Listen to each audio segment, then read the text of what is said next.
Welcome to Sydney. Thank you. Sunod, alam mo Yan. na. Ang manager dito ng buong Sydney. Pag susunod, pumunta ka, lalabas ka lang dito. Ayan. Ayan. Sabihin mo lang dito. Ayan, nakapag-change outfit na agad tayo at gabi. Nag-change outfit ako. Tiis lang. Yun ako yan. So, P7. Tapos tatawid ka. Saan tawidan? Yan, sundan mo ng public. Ito po ang sasakyan ng pinakamayaman kong ate na taga Sydney. Meron nga palang sariling sasakyan itong aking pinsan. Pagkaland ko nga ay sinundo lang niya ako dito sa airport. Kahit gabi na ay syempre gagala pa din. Saan tayo punta te? La Perouse Point. Ngayon ay pupunta tayo sa Mission Impossible. Mission Impossible Bridge. Na hindi Bridge. natin nakikita. Hindi na nakikita. Alang ganda! Umaga lang. Kaya nga, hindi nyo nakikita. Ang ganda. Ito kami sa beach ngayon. Super lamig naman, hindi rin makakaligo. Ang ganda dito.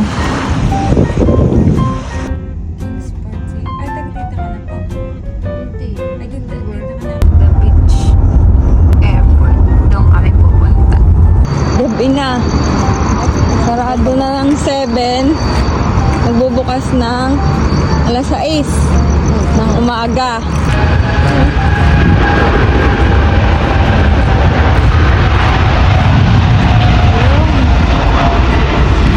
Ang port ng eroplano. Ayan. Sa umaga nga ay sobrang ganda kasi makikita mo talaga na sobrang lapit sa'yo ng eroplano yan.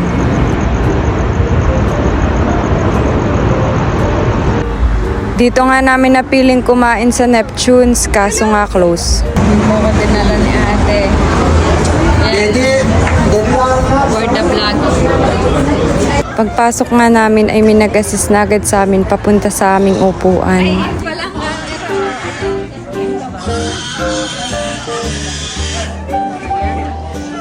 Sa second floor ay meron din silang space. At dumating na rin sa wakas ang aming order. Fish and chips. Thank you, Ate Jen. Yum, yum.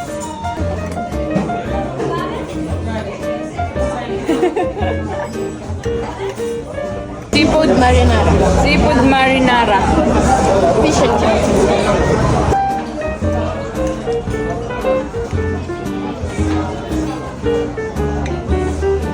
Fish and chips. Fish. Fish. Hot sauce. Thank you, Ate Jen. Siya ang pinakamayaman dito sa buong Sydney. Hot sauce. Ano rin? May daon. Kirim Dory. Na. Ayun. After nga namin kumain ay umuwi na rin kami.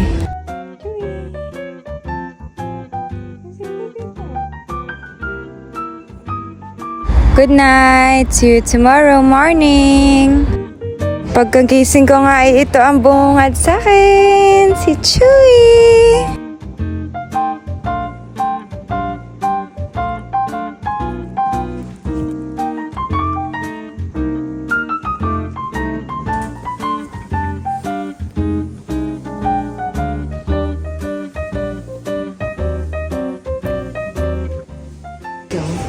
Inising mo ako kanina.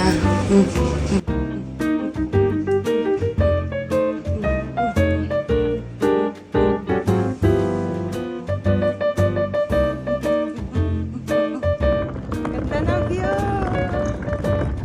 So, dito nga pala ako natulog kala Ate Jen. Let's go! Gala tayo!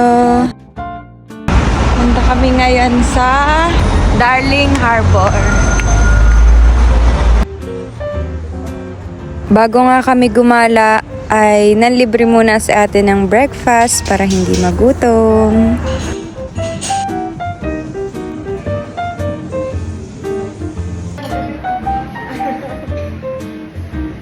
At dito nga pala yan sa Courtosh House.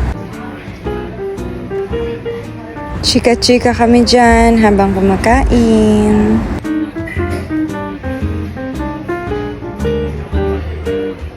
So after nga namin kumain ay dumiretso na kaagad kami sa Darling Harbor. Mga madadaanan nga ay meron ding mga palaruan para sa mga bata. Oh, Pak, sino ka dyan?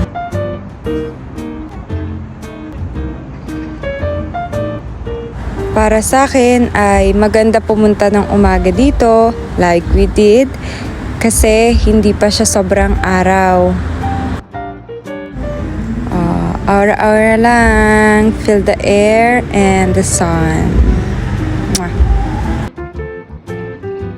Dito nga masarap maglakad-lakad and magpalipas ng oras kasi sobrang ganda talaga ng lugar.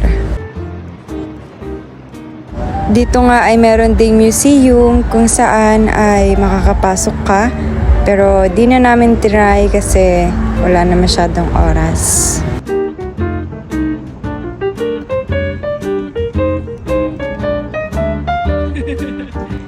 After nga namin ay pumunta kami sa Hyde Park.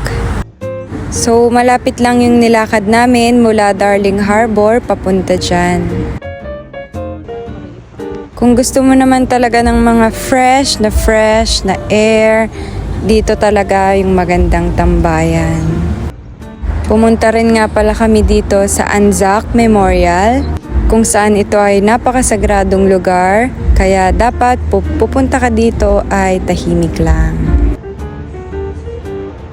Kung makikita nyo nga ay may mga pangalan dyan as a memory ng mga lumaban sa digmaan before.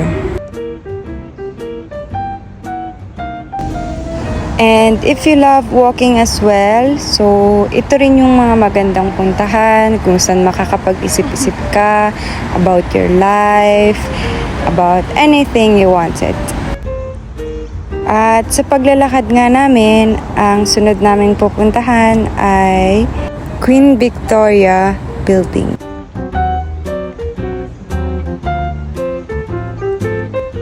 Ito nga at nadaanan namin aring fountain dito.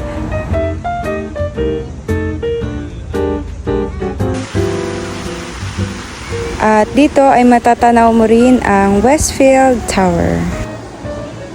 Gumagana, 11 ano lang siya eh. Yan nga at nakapasok na tayo dito sa Queen Victoria Building.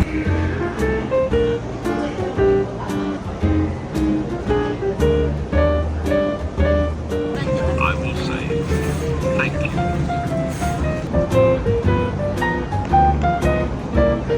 After nga ng mahaba-habang lakaran, ay napamilk tea na kami.